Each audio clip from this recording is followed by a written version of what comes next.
श्री गणेशाय नमः। श्री सीतारामाभ्यां नमः। श्री हनुमते नमः। श्री उमापते नमः। श्री गुरुवे नमः। सब संतन की जय जय। जय जय सीताराम। राधे श्याम।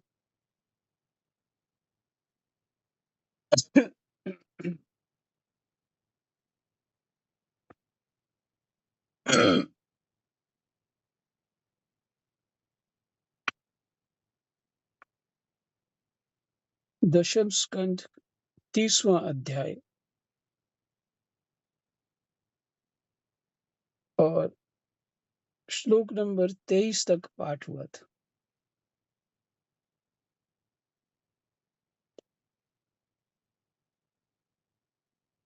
गोपियां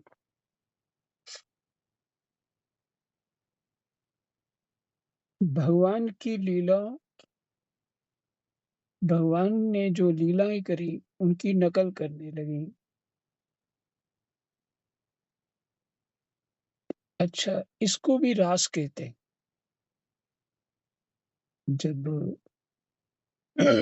वृंदावन में ऐसे भगवान की जो लीलाएं करते हैं उनको बोलते हैं रास कर रहे।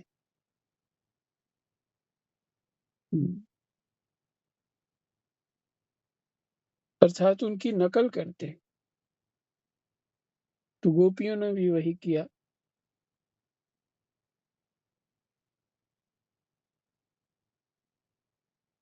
फिर भगवान सुखदेव जी कहते हैं, परीक्षित, इस प्रकार लीला करते करते गोपियां वृंदावन के वृक्ष और लता आदि से फिर भी श्री कृष्ण का पता पूछने लगी।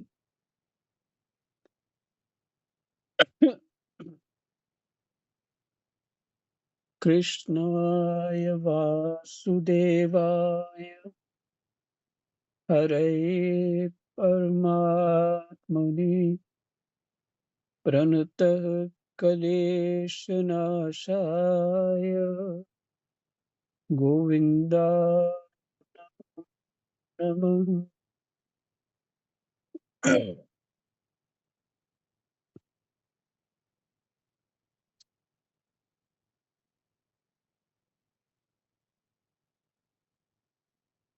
वृक्ष और लता आदि से फिर भी श्री कृष्ण का पता पूछने लगी। इसी समय उन्होंने एक स्थान पर भगवान के चरण चिन्ह देखे। वे आपस में कहने लगी, अवश्य ही ये चरण चिन्ह उदार शिरोमणि नंद नंदन श्याम सुंदर के हैं।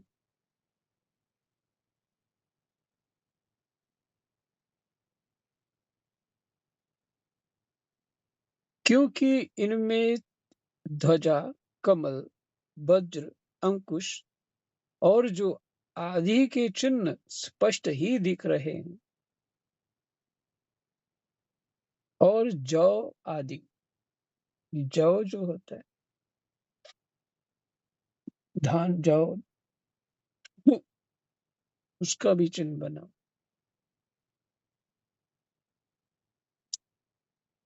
उन चरण चिन्हों के द्वारा ब्रज वल्लभ भगवान को ढूंढती हुई गोपियां आगे बढ़ी। तब उन्हीं श्री कृष्ण के साथ किसी व्रज युवती के भी चरण चिन्ह दिख पड़े।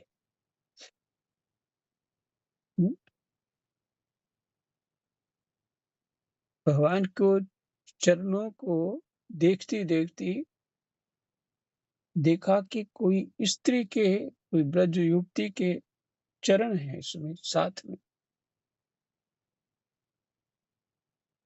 इन्हें देखकर वे व्याकुल हो गईं और आसपास में कहने लगी, जैसे हथनी अपने प्रियतम गजराज के साथ गई हो, वैसे ही नंद नंदन श्याम सुंदर के साथ उनके कंधे पर हाथ रखकर चलने वाली किस बड़भागिनी के ये चरण चिन्ह हैं।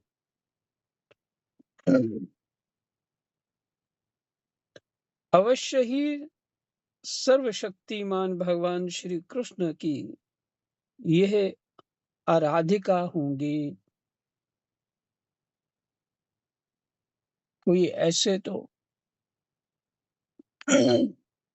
जीव कोई हो नहीं सकता, कोई विशेष आराधिका उनका आराधन करने वाली होंगी। इसलिए इस पर प्रसन्न होकर हमारे प्राण प्यारे श्याम सुंदर ने हमें छोड़ दिया है और हमें एकांत में ले गए हैं।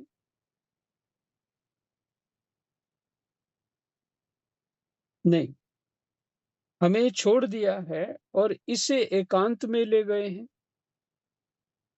प्यारी सखियों, भगवान श्री कृष्ण अपने चरण कमल से जिस रज का स्पर्श कर देते हैं वह धन्य हो जाती है।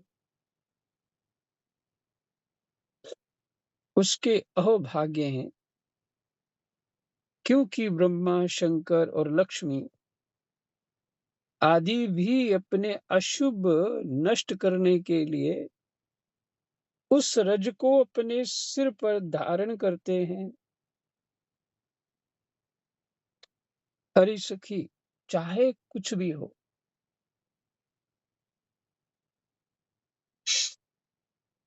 देखिए बहुतों को ये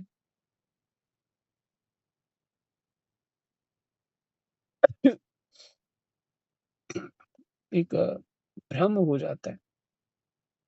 वो ये है, यहाँ लिखा ब्रह्मा शंकर आदि भी चरण रज को धारण करते। पहली बात तो भगवान के अतिरिक्त तो कोई दूसरा हो, तो कोई छोटा बड़ा हो,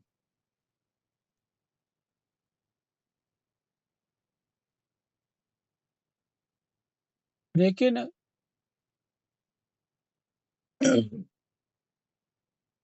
जब गणेश पुराण पढ़ेंगे तो तब ब्रह्मा जी को गणेश पुराण पढ़ेंगे तो ब्रह्मा विष्णु महेश से भी गणेश जी बड़े बताए। और जब आप देवी पुराण पढ़ेंगे तब वहां देवी बड़ी बताई है। और यदि शिव पुराण पढ़ेंगे तो वहाँ शिव सबसे बड़े बताए। ये उचित ही है, ये अनुचित नहीं, क्योंकि तीसरा तो कोई है ही नहीं, दूसरा भी नहीं है, तो वो एक ही है। जिस स्वरूप में है वो बड़ा है ही है, क्योंकि उसी की महिमा, उस नाम की महिमा गा रहे, और नाम सभी उसके हैं, उसी परमात्मा के। इसलिए कंफ्यूजन नहीं रखना चाहिए।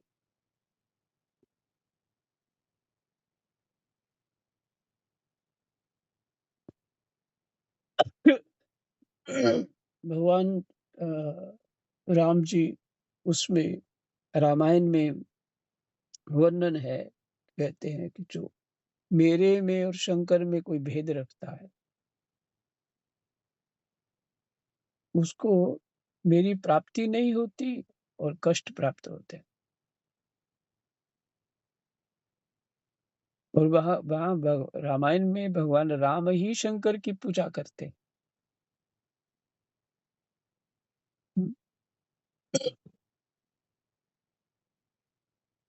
अरे सखी, चाहे कुछ भी हो, ये जो सखी हमारे सर्वस्व श्री कृष्ण को एकांत में ले जाकर अकेले ही उनकी अधर सुधा का रस पी रही है, इस गोपी के उभरे हुए चरण चिन्ह तो हमारे हृदय में बड़ा ही क्षोभ उत्पन्न कर रहे हैं।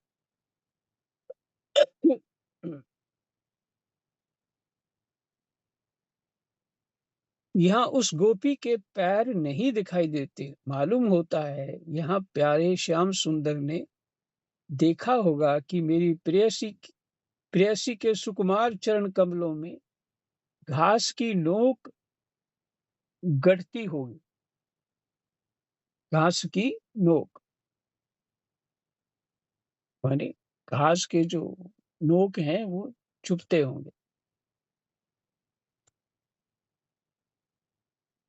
इसलिए उन्होंने उसे अपने कंधे पर चढ़ा लिया होगा, क्योंकि उसके बाद उसके चरण चिन्ह नहीं है साथ।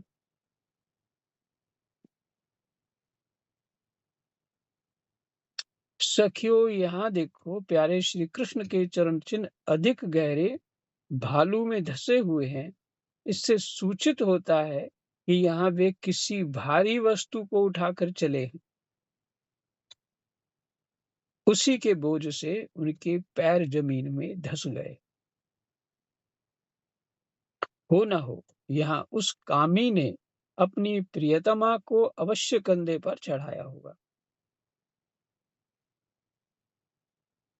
देखिए, अब इनकी इच्छा पूर्ति नहीं हो रही, तब शब्द बोला कामी। हाँ, ये विचित्र है ना स्थिति।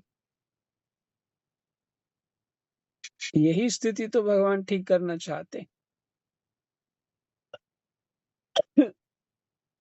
और पहले शब्द देखिए, भगवान की प्रशंसा। और फिर एक एक बात विचार करिए,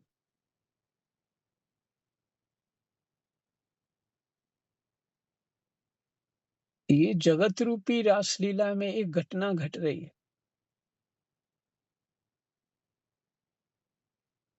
कि जैसी हमारी मानसिकता होती है, वैसा ही दूसरों पे आरोप कर देते हैं।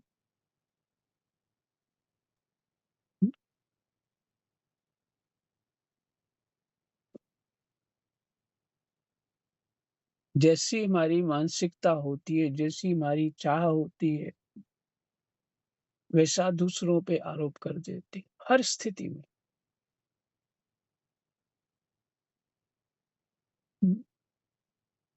हर स्थिति में, संसार की हर स्थिति में ऐसा आरोप करते हैं, व्यवहार में भी।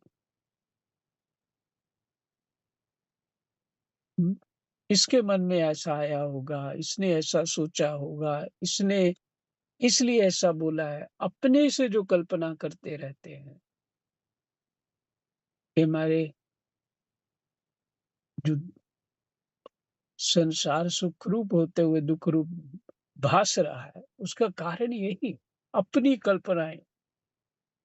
और फिर थोड़ी थी, बहुत सारी कल्पना। अपनी कल्पनाओं में ही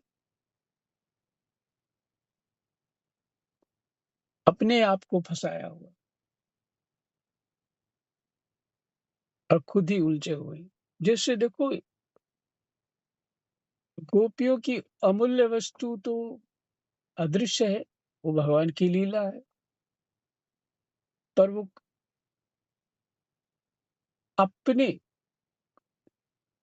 अपने मनोभाव से जो उनके अंदर अपनी एक कल्पना है, जैसा वो सोच सकती हैं, वैसा वो कृष्ण के प्रति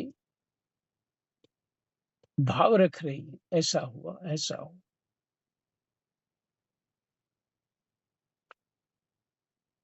हुँ, देखो, देखो, यहाँ परम प्रेमी ब्रजवल्लभ ने फूल चुनने के लिए अपनी प्रेयसी को नीचे उतार दिया है, और यहाँ परम प्रियतम श्री कृष्ण ने अपनी प्रेयसी के लिए फूल चुने हैं। उचक उचक कर फूल तोड़ने के कारण यहाँ उनके पंजे तो धरती में गड़े हुए हैं और एड़ी का पता ही नहीं। भगवान के चरण चिन्ह तो अब वो किस कारण लगे होंगे, वो तो अदृश्य हो गए हैं। हम्म, तो उनको पुराने कोई चरण चिन्ह दिख रहे हैं। और गोपियां बहुत सारी इधर उधर उस समय तो थी, पर कहाँ कहाँ घूम रही, किसके चरण है, कोई भगवान के चरण वहां साथ में है, तो अपनी कल्पना करी जा रही है।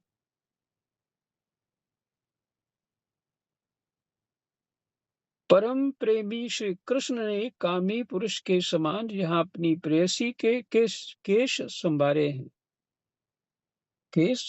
हैं। देखो, अपने चुने हुए फूलों को प्रेयसी की चोटी में गूंथने के लिए वे यहाँ अवश्य ही बैठे रहे होंगे। परीक्षित, भगवान श्री कृष्ण आत्माराम है।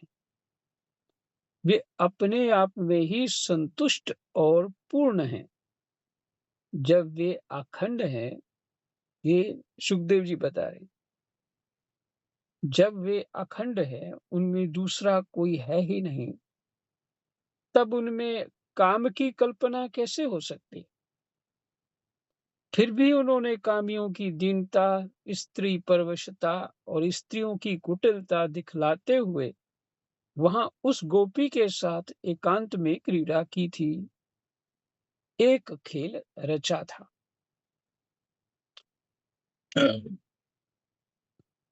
इस प्रकार गोपियां मतवाली सी होकर, अपनी सुध बुध खोकर एक दूसरे को भगवान श्री कृष्ण के चरण चिन्ह दिखलाती हुई वन वन में भटक रही थी।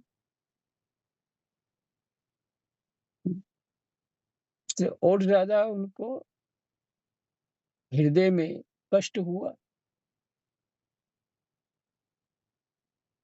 और वो ढूंढ रही थी।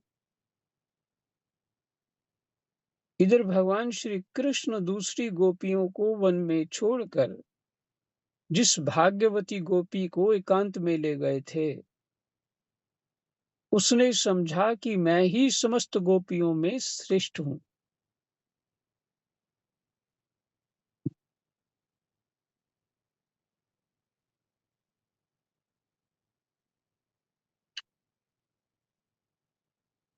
सुखदेव जी कह रहे हैं कि हाँ, भगवान ने ऐसी लीला की थी और उन्हीं भगवान के और उस गोपी के ही चरण चिन्ह थे।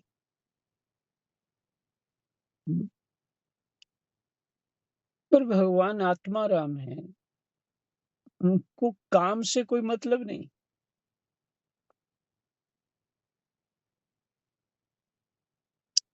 उसने समझा कि मैं ही समस्त गोपियों में श्रेष्ठ हूँ, क्योंकि भगवान उसको साथ ले गए। इसलिए तो हमारे प्यारे श्री कृष्ण दूसरी गोपियों को छोड़कर, जो उन्हें इतना चाहती हैं, केवल मेरा ही मान करते हैं, मुझे ही आदर दे रहे हैं। भगवान श्री कृष्ण ब्रह्मा और शंकर के भी शासक हैं। वह गोपी वन में जाकर अपने प्रेम और सौभाग्य के मद से मतवाली हो गई और उन्हीं श्री कृष्ण के उन्हें ही राम राम। वह गोपी वन में जाकर अपने प्रेम और सौभाग्य के मद से मतवाली हो गई और उन्हीं कृष्ण से कहने लगी, प्यारे, मुझसे अब तो और नहीं चला जाता, मेरे सुकुमार पांव थक गए हैं। अब तुम जहां चलना चाहो मुझे अपने कंधे पर चढ़ाकर ले चलो। अपनी प्रियतमा की ये बात सुनकर श्याम सुंदर ने कहा, अच्छा प्यारी, तुम अब मेरे कंधे पर चढ़ जाओ। ये सुनकर वह गोपी ज्यों ही उनके कंधे पर चढ़ने लगी, त्यों ही श्री कृष्ण अंतर्धान हो गए। वहां कोई नहीं था। वह सौभाग्यवती गोपी रोने पछताने लगी। हा नाथ, हा रमन, हा प्रेष्ठ, हा महाभुज, तुम कहाँ हो, कहाँ हो मेरे सखा। मैं तुम्हारी दीनहीन दासी हूँ, शीघ्र ही मुझे अपने सानिध्य का अनुभव कराओ, मुझे दर्शन दो। परीक्षित, गोपियां भगवान के चरण चिन्हों के सहारे उनके जाने का मार्ग ढूंढती ढूंढती वहां जा पहुंची। थोड़ी देर से ही राम राम थोड़ी दूर से ही उन्होंने देखा कि उनकी सखी अपनी प्रियतम के वियोग से दुखी होकर अचेत हो गई है। जब उन्होंने उसे जगाया, तब उसने भगवान श्री कृष्ण से उसे जो प्यार और सम्मान प्राप्त हुआ था, वह उनको सुनाया। उसने ये भी कहा कि मैंने कुटिलतावश उनका अपमान किया, इसी से वे अंतर्धान हो गए। उसकी बात सुनकर गोपियों के आश्चर्य की सीमा न रही।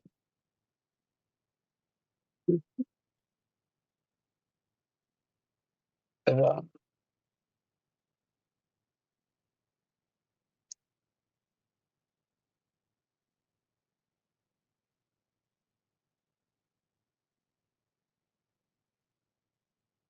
हम्म।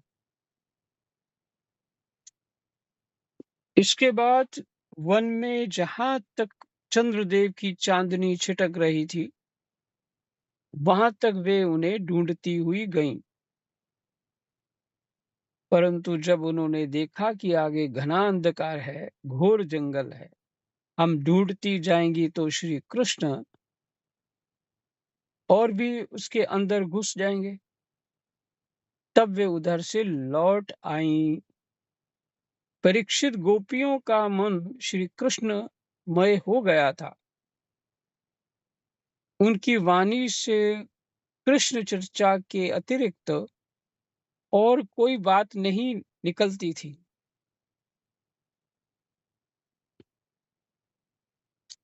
उनके शरीर से केवल श्री कृष्ण के लिए और केवल श्री कृष्ण की चेष्टाएं हो रही थीं। कहाँ तक कहूँ, उनका रोम रोम, उनकी आत्मा श्री कृष्णमय हो रही थी। वे केवल उनके गुणों और लीलाओं का ही गान कर रही थीं और उनमें इतनी तन्मय हो रही थीं कि उन्हें अपने शरीर की भी शुद्ध शुद्ध नहीं थी। फिर घर की याद कौन करता? गोपियों का रोम रोम इस बात की प्रतीक्षा और आकांक्षा कर रहा था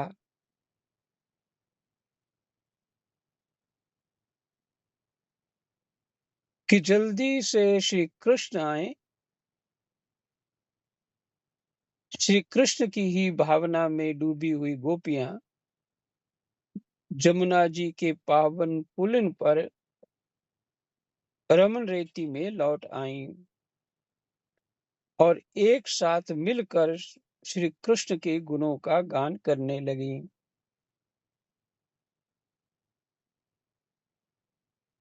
हम्म।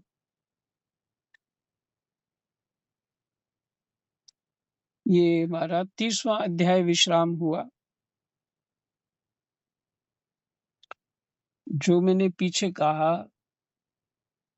कि गोपियों ने जो आभास हुआ ये चरणों का,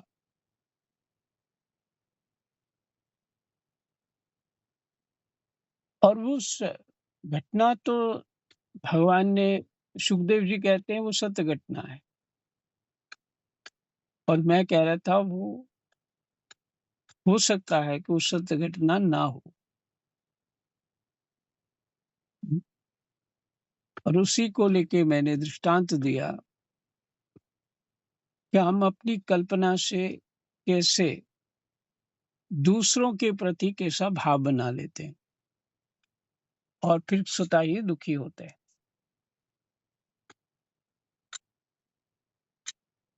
अब जो है 31वां अध्याय, गोपिका गीत। पहले तो हम सीधा सीधा इसलिए पढ़ रहे हैं कि वो जो भगवान की जो सुखदेव जी ने जो चर्चा करी है, उसको उस कथा को ठीक से समझ लें। और जब कभी और कथा में इन कथाओं के रहस्य जो है, जो भाव हैं, जो दूसरे संतों के हृदय में आए हैं, उनका भी चर्चा करूंगा। पर अभी मुख्यतः जो बात है कि वो कथा क्या है जो शुद्ध रूप में सुखदेव जी महाराज ने कही है, उस पे ध्यान देना चाहिए। ऐसा भी होता है कि मैं कुछ वेदांत योग का दृष्टांत दे दूं इस कथा से मिलता जुलता, उस उस बात को समझाने के लिए, पर जो कथा का रस है वो चला जाएगा, है ना? एक साधारण जो क्या चर्चा हुई, क्या हुआ, वो सब छूट जाएगा।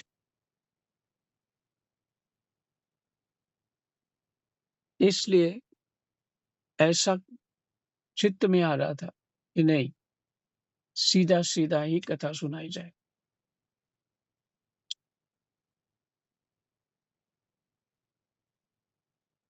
तो 31वां अध्याय गोपिका गीत थोड़ा आरंभ कर लेते हैं, जितना भी हो पाए। गोपियां विरह वेश में गाने लगी। विरह वेश में ने यहाँ विरह वेश हो गया, विरह के आवेश में गाने लगी। प्यारे, क्या कहती हैं, प्यारे तुम्हारे जन्म के कारण वैकुंठ आदि लोकों से भी ब्रज की महिमा बढ़ गई है। प्यारे तुम्हारे जन्म के कारण, मैंने ब्रज में जन्म लिया, वैकुंठ आदि लोकों से भी ब्रज की महिमा बढ़ गई। तभी तो सौंदर्य और मृदुलता की देवी लक्ष्मी जी अपना निवास स्थान वैकुंठ छोड़कर यहाँ नित्य निरंतर निवास करने लगी हैं।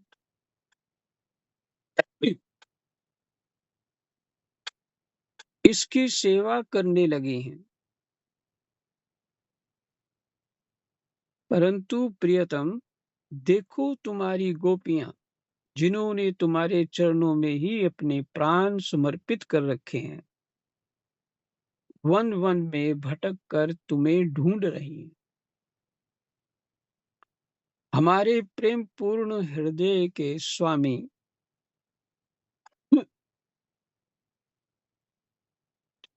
हम तुम्हारी बिना मोल की दासी हैं।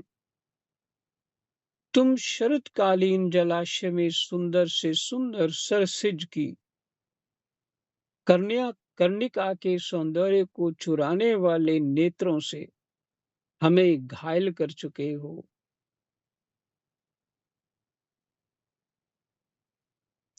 तुम शरतकालीन जलाशय में सुंदर से सुंदर सरसिज की कर्णिका के सौंदर्य को चुराने वाले, सरसिज भी कमल ही होता है,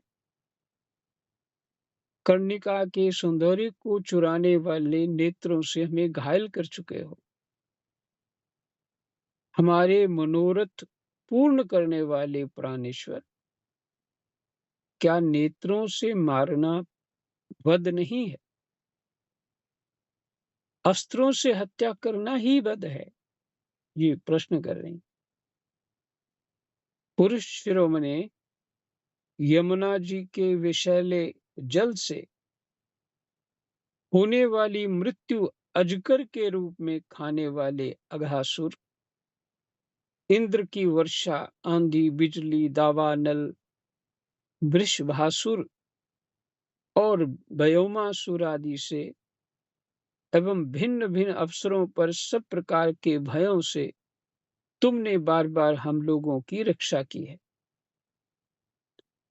तुम केवल यशोदा नंदन ही नहीं हो, समस्त शरीरधारियों के हृदय में रहने वाले उनके साक्षी हो। अंतर्यामी हो। सखे ब्रह्मा जी की प्रार्थना से विश्व की रक्षा करने के लिए तुम यदुवंश में अवतीर्ण हुए हो।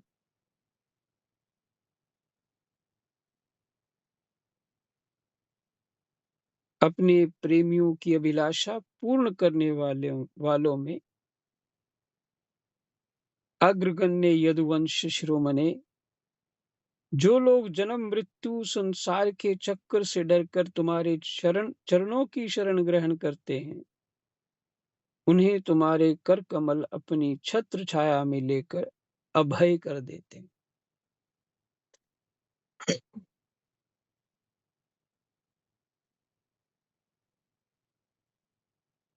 देखिए, विशेष दीनता में गोपियां कृष्ण पे आरोप कर रही थी पीछे। अब उस विरह दुख के कारण अंतःकरण शांत हो गया। तो अब ऐसी स्तुति कर रही,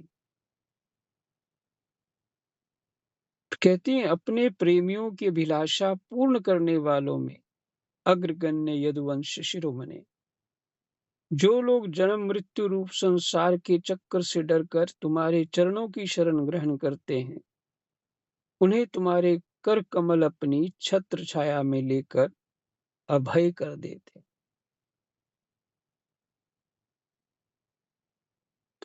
हमारे प्रियतम सबकी लालसा अभिलाषाओं को पूर्ण करने वाला वही कर कमल जिससे तुमने लक्ष्मी जी का हाथ पकड़ा है।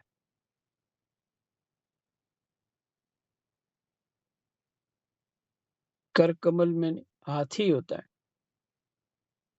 वही कर कमल जिससे तुमने लक्ष्मी जी का हाथ पकड़ा है, हमारे सिर पर रख दो। ब्रजवासियों के दुख दूर करने वाले वीर शिरोमणि श्याम सुंदर, तुम्हारी मंद मंद मुस्कान की एक उज्ज्वल रेखा ही तुम्हारे प्रेमी जनों के सारे मान मद को चूर चूर कर देने के लिए पर्याप्त है। हमारे प्यारे सखा, हमसे रूठो मत, प्रेम करो। हम तो तुम्हारी दासी हैं, तुम्हारे चरणों पर निछावर हैं। हम अबलाओं को अपना वह परम सुंदर सांवला सांवला मुख कमल दिखलाओ। तुम्हारे चरण कमल शरणागत प्राणियों के सारे पापों को नष्ट कर देते हैं। तुम्हारे चरण कमल शरणागत प्राणियों के सारे पापों को नष्ट कर देते हैं।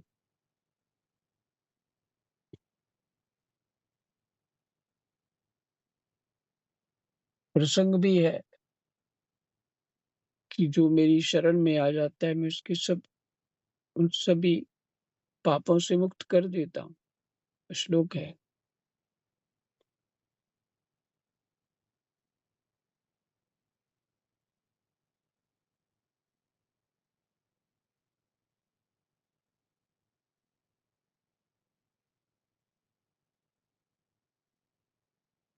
हम्म। वे समस्त सौंदर्य माधुर्य की खान है और स्वयं लक्ष्मी जी उनकी सेवा करती रहती। तुम उन्हीं चरणों से हमारे बछड़ों के पीछे पीछे चलते हो और हमारे लिए उन्हें सांप के फनों तक पर रखने में भी चरणों को फनों तक पर रखने में भी तुमने संकोच नहीं किया है। हमारा हृदय तुम्हारी विरह व्यथा की आग से जल रहा है। तुम्हारी तुम्हारी मिलन की आकांक्षा हमें सता रही। तुम अपने वे ही चरण हमारे वक्षस्थल पर रखकर हमारे हृदय की ज्वाला को शांत कर दो।